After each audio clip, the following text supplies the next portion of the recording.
Olá, eu espero que você esteja bem. Aqui já passou de meia-noite, eu nem posso falar muito alto, porque eu moro em apartamento.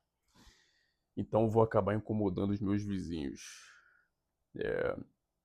Eu queria conseguir gravar mais cedo, mas eu não tenho conseguido por conta da minha rotina. Eu acordo muito cedo para trabalhar e acabo voltando para casa muito tarde. E eu não sei para você, mas para mim os dias têm passado muito apressados. Eu faço um cronograma de tudo que eu tenho que fazer ao longo do meu dia, mas eu tenho que correr durante o dia para tentar cumprir com tudo que eu programei fazer dentro do meu horário de trabalho. Então parece que o dia ele está mais espremido. Mas não é sobre isso que eu vim falar com você, sobre tempo, sobre quanto o rápido o dia está passando, sabe? Eu vim perguntar se o dia da calamidade, o dia onde o inesperado acontece, já chegou para você em algum momento da tua vida.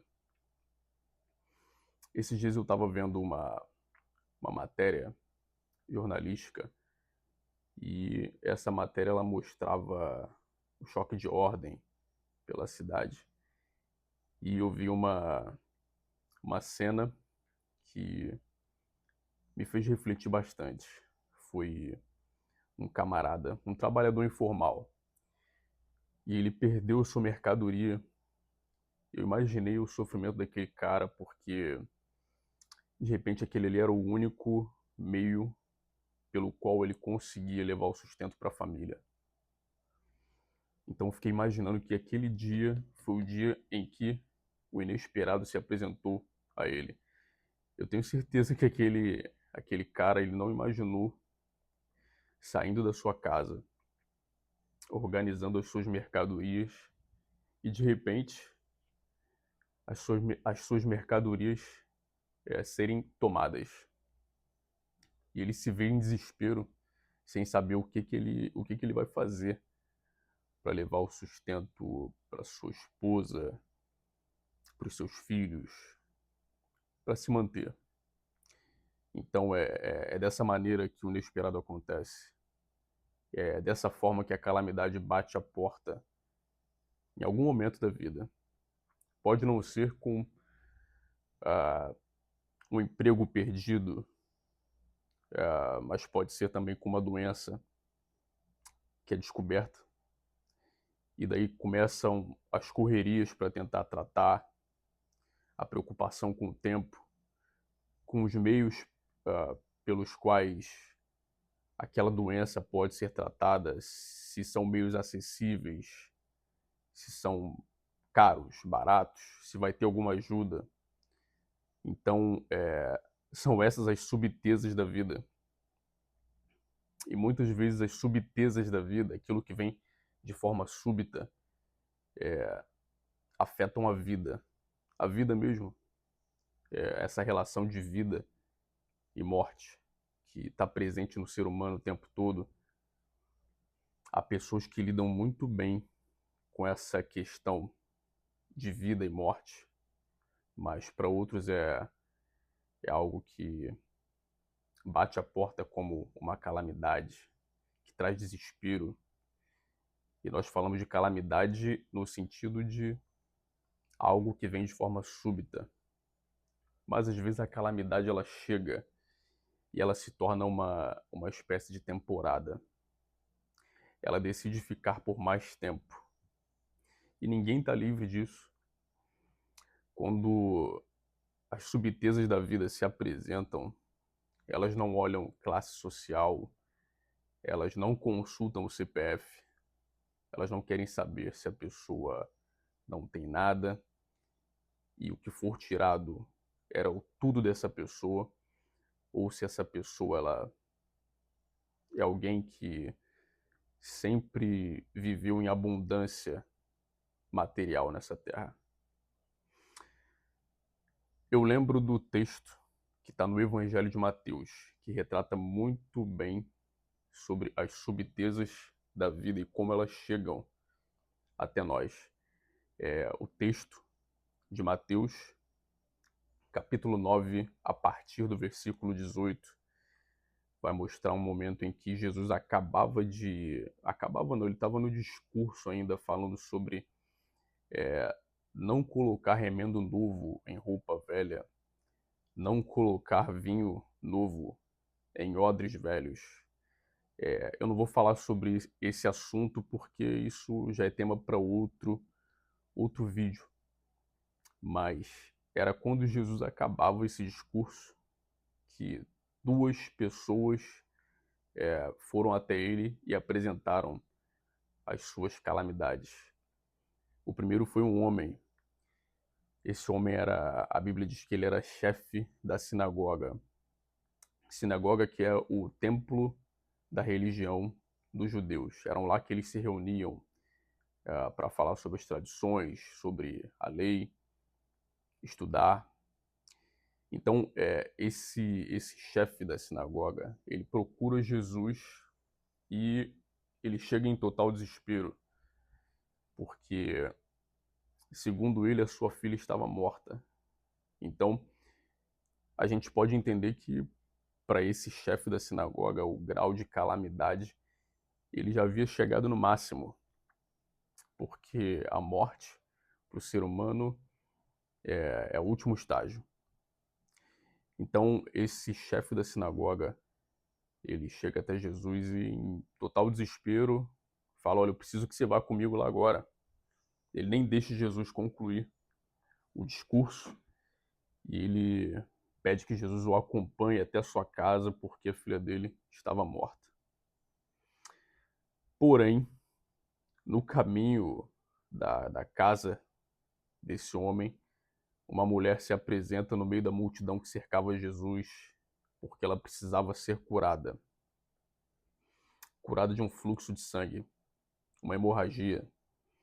Aquela mulher, deixa eu tentar trazer de uma forma mais clara, ela sofria com uma menstruação contínua. Então, essa era a sua calamidade no momento. Veja, mais uma vez, a gente tem aqui um homem que tinha uma reputação talvez elevada, com a cultura judaica, com as classes sociais mais elevadas, com os estudiosos, com os fariseus. Era um homem de uma reputação elevada. Mas a reputação elevada dele, toda a carga de conhecimento, de influência, não puderam ajudá-lo no momento em que o problema em grau máximo se apresentou na sua casa.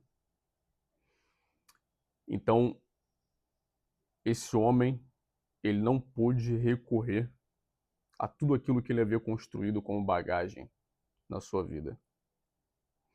E talvez ele tenha até colocado em xeque tudo aquilo que ele havia construído ao procurar Jesus. Porque para as pessoas do convívio, do círculo de amizade, de relações desse chefe da sinagoga, não era interessante que ele procurasse Jesus. Então, a gente vê também essa mulher que era essa mulher que interferiu no caminho de Jesus até a casa do chefe da sinagoga. A gente encontra a figura de uma mulher que era marginalizada. Talvez ela sofresse de uma depressão porque o problema que atingia diretamente ela, que era esse fluxo de sangue, tornava essa mulher alguém excluída do convívio social, das reuniões, da cultura do seu povo. Então trazia para aquela mulher problemas sociais, problemas nos seus relacionamentos interpessoais, porque os religiosos, com certeza, se soubessem que aquela mulher estava no meio das pessoas, estando naquela condição, iria excluí-la.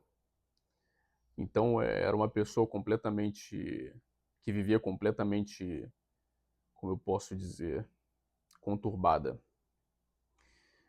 Uma pessoa que vivia triste por não conseguir levar uma vida normal.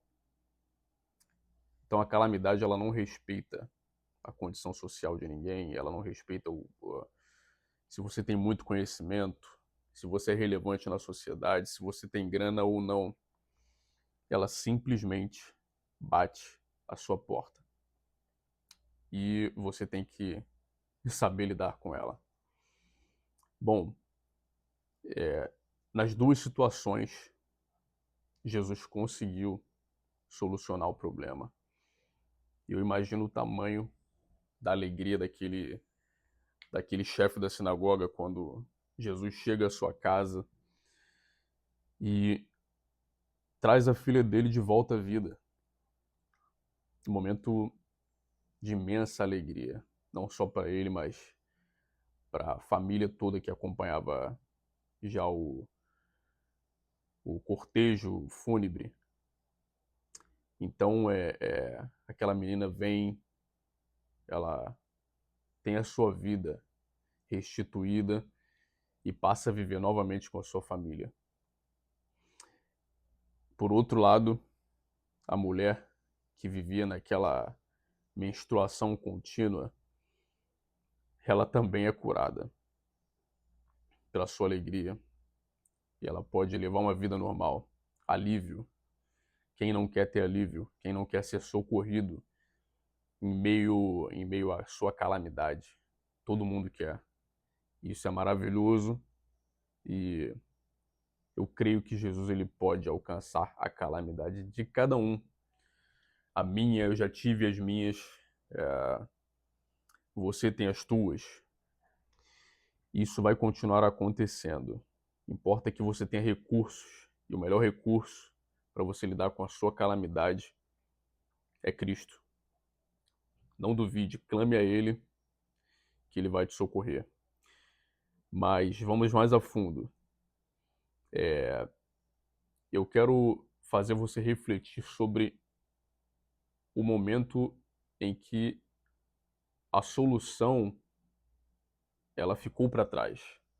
O momento de alegria, ele passou, a cura aconteceu, aquela menina também foi ressuscitada. E eu imagino que isso ficou marcado naquela família.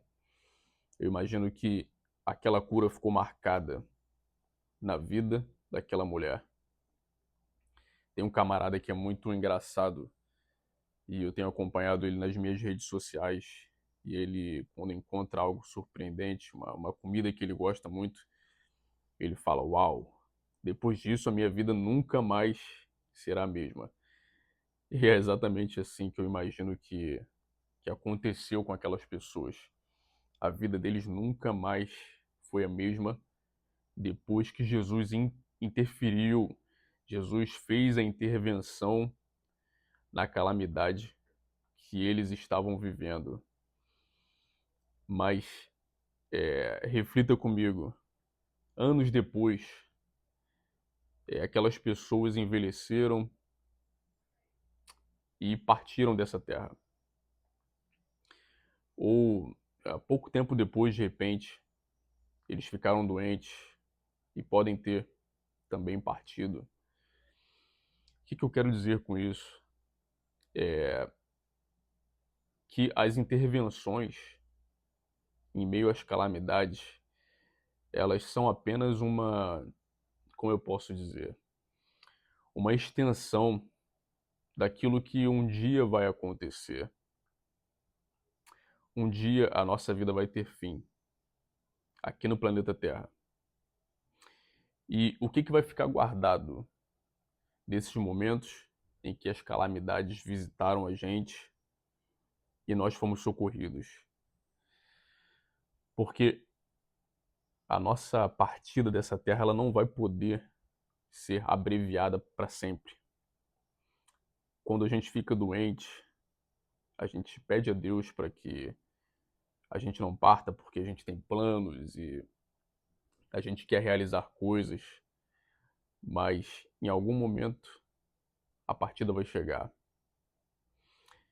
E eu peço que você reflita sobre a vida daquelas pessoas que receberam a intervenção de Jesus. Eles tiveram algo para contar. A gente não sabe o quanto tempo eles viveram depois da passagem de Jesus por suas vidas, depois que eles tiveram um encontro com Jesus.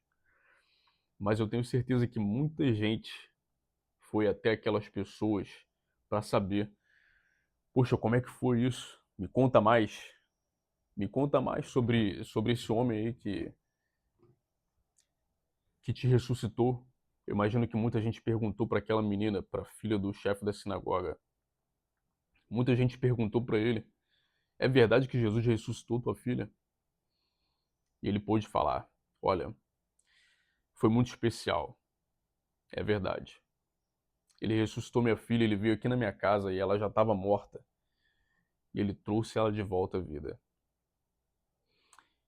E talvez a menina nem saiba responder porque ela só voltou à vida. Ela só sabia responder que havia sido Jesus.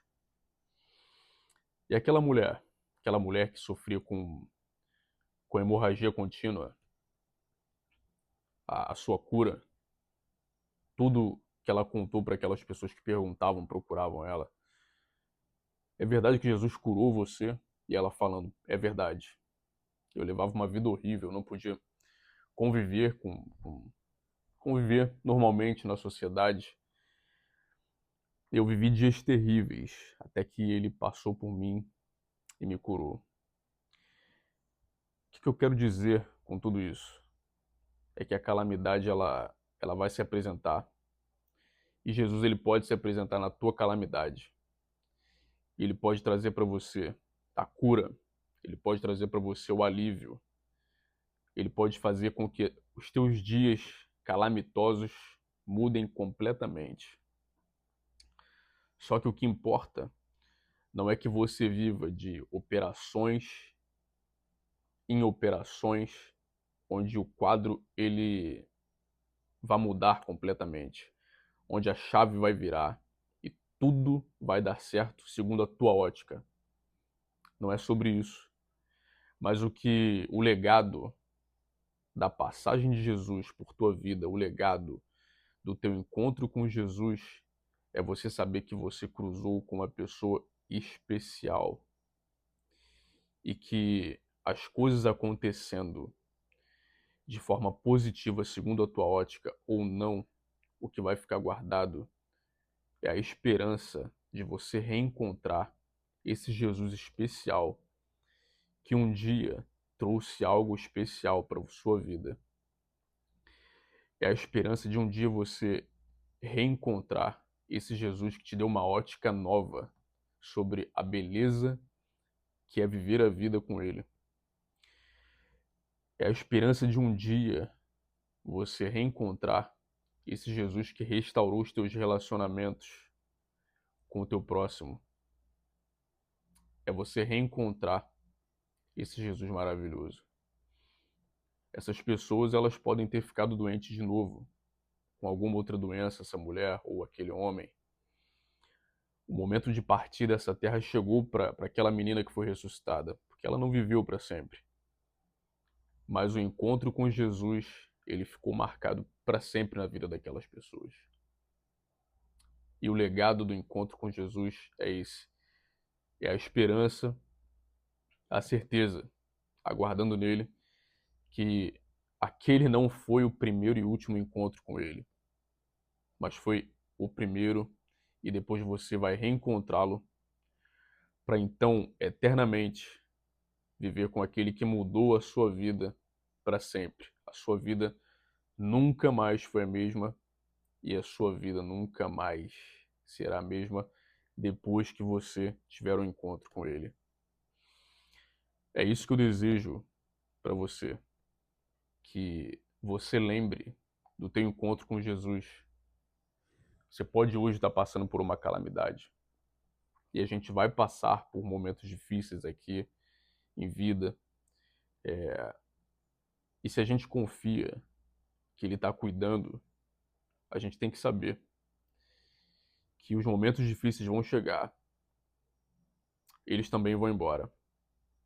E a gente tem que estar firme para passar por esses momentos, crendo que a gente não está sozinho, mas que esse Jesus maravilhoso que um dia passou por nós, ele continua presente.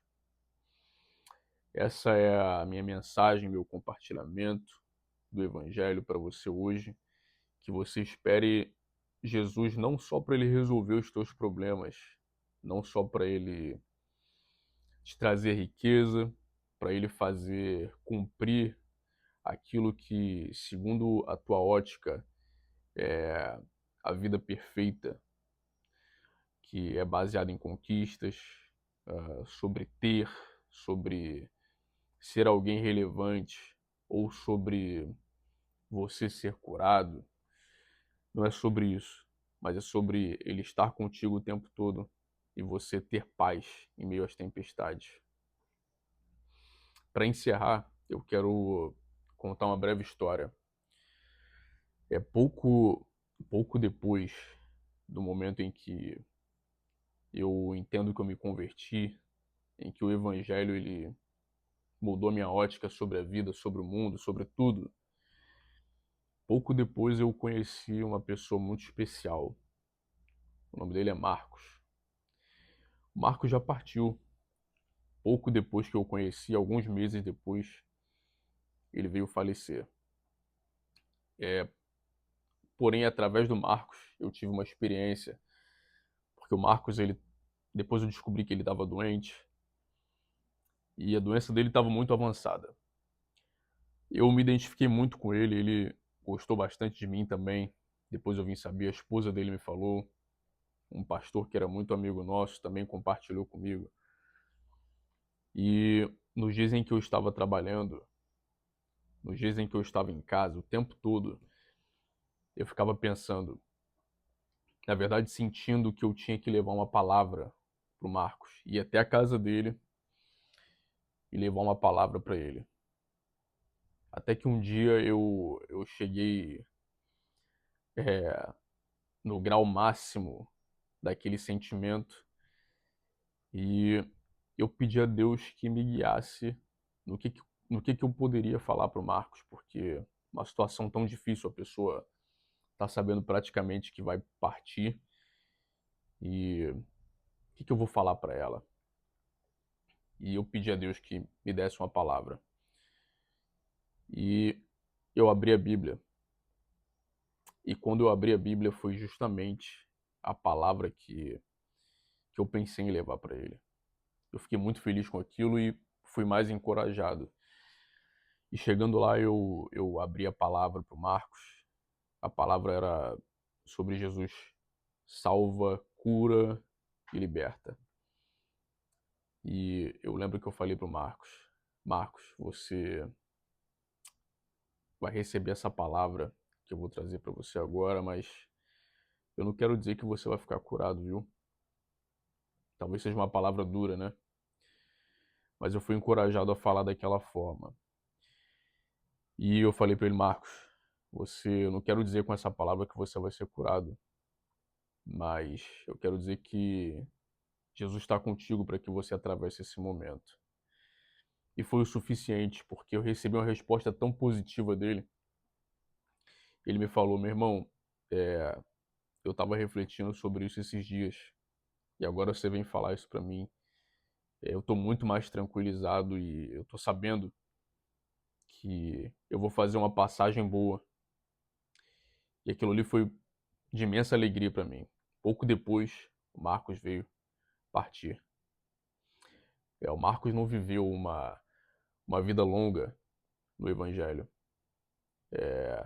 mas o tempo em que ele conheceu Jesus, que Jesus passou por ele, foi o momento em que ele conseguiu entender, mesmo em meio à dor, e mesmo em meio ao sofrimento da sua enfermidade, ele conseguiu entender que ele precisava se arrepender e que Jesus estava pronto para receber ele.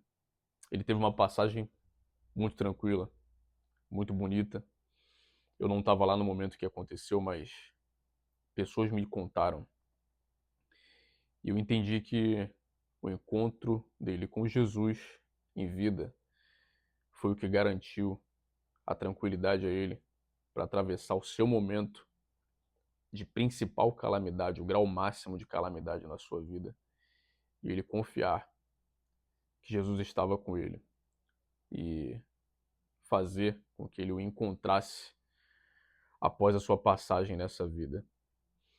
Então, para a gente concluir agora, o legado do teu encontro com Jesus não é o que ele pode fazer por você aqui, mas é o que ele já fez por você a vida inteira, quando ele deu a sua vida e quando ele ressuscitou, para mostrar para você o que vai acontecer quando você partir dessa terra. Você estará com ele. Essa é a mensagem do Evangelho, e que ela preencha você hoje e todos os dias, porque não há nada melhor do que você dormir e acordar, confiando, crendo que Jesus ele já garantiu tudo por você.